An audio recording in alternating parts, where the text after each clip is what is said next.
Light.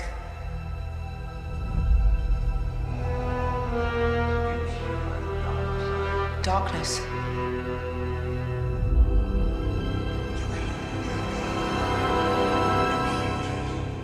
A balance. It's so much bigger.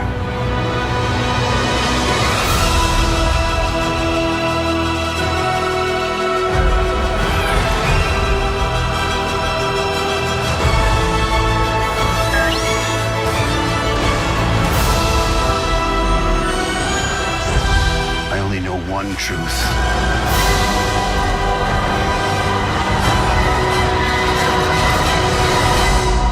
It's time for the Jedi to end.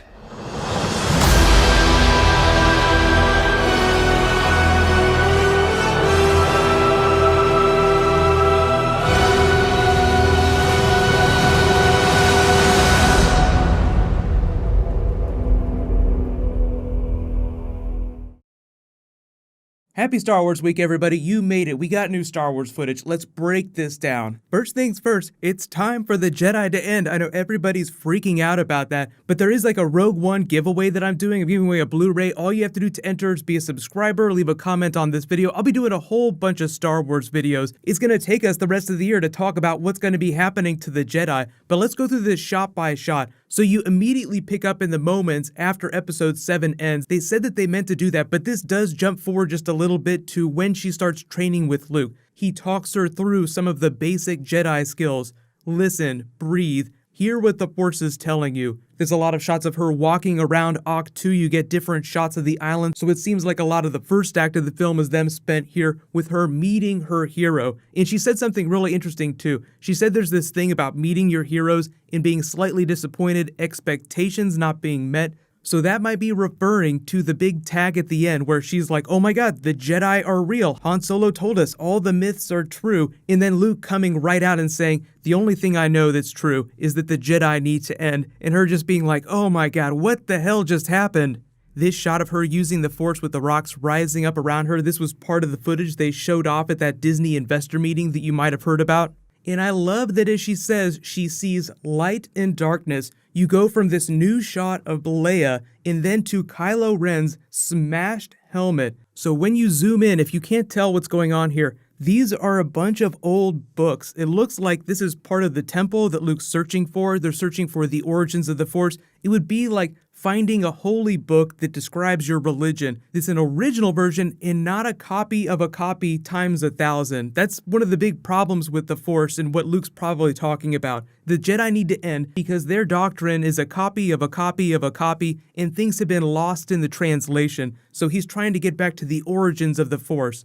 Mark Hamill was very cryptic about the backstory of Luke when we get to episode 7 and episode 8. Kathleen Kennedy was like, no, he's huge. But the funny thing, the Easter egg here for the EU, if you haven't read the expanded universe or you don't remember the Dark Horse comics, is there was a planet called Ossus with a giant world tree where they would keep a lot of lightsabers and Jedi lore. So that's not where this is, but this seems like an Easter egg for that. So they like to invoke a lot of EU, even if the actual story is something new that they're developing. Shown right after, the implication of this symbol, though, is that this is the true original symbol of the Jedi. So it seems like Kylo Ren and Snoke are also searching for this information too, and that's what this flash scene is that she gets when she touches the lightsaber. There were a lot of people wondering after episode 7 what happened, but J.J. Abrams, the producers, later came out and said that this is technically not a flashback. Like, this isn't when he comes to kill the Jedi temple that Luke was running. But Rey talks about light, dark, and balance, so it seems like they'll be finding a new balance,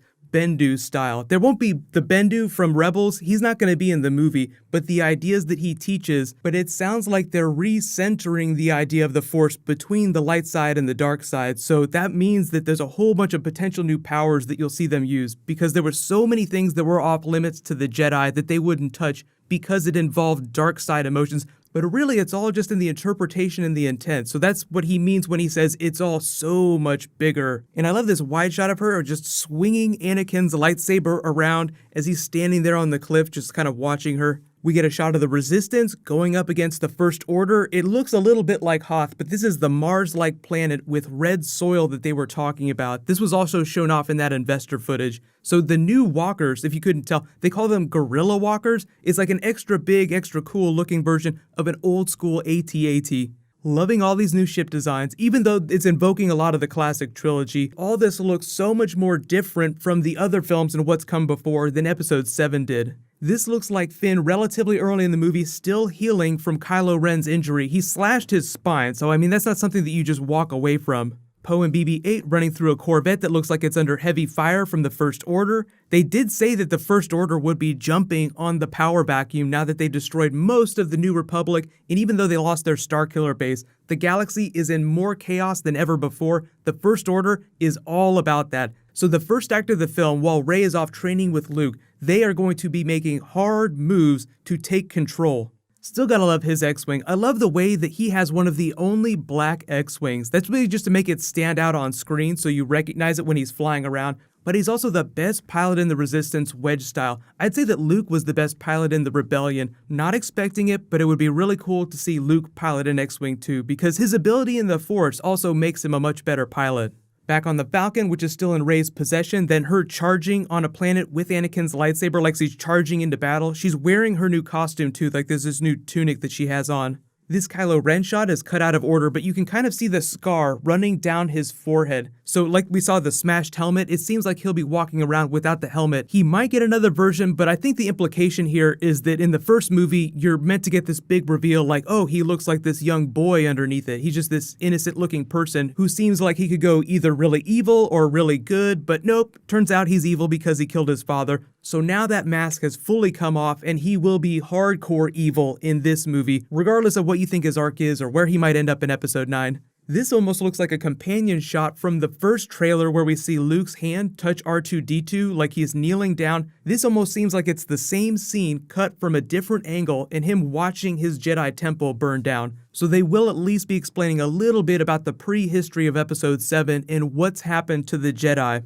And I love the way Phasma rolls up here through the smoke. It's almost like this shot of White Walkers from Game of Thrones. If you don't watch it, Gwendolyn Christie is just a big Game of Thrones character, with a very similar shot from the previous season.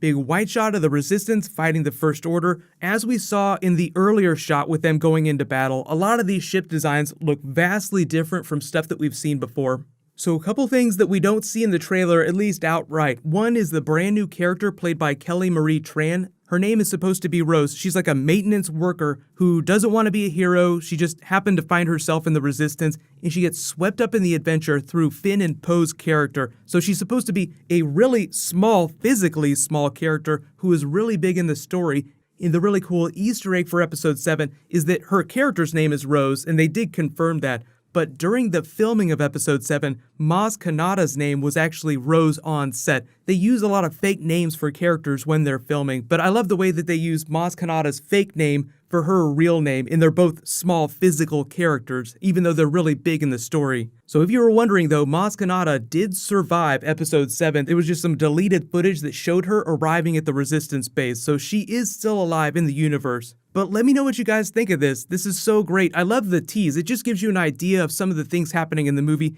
The idea of them searching for the origins of the Force.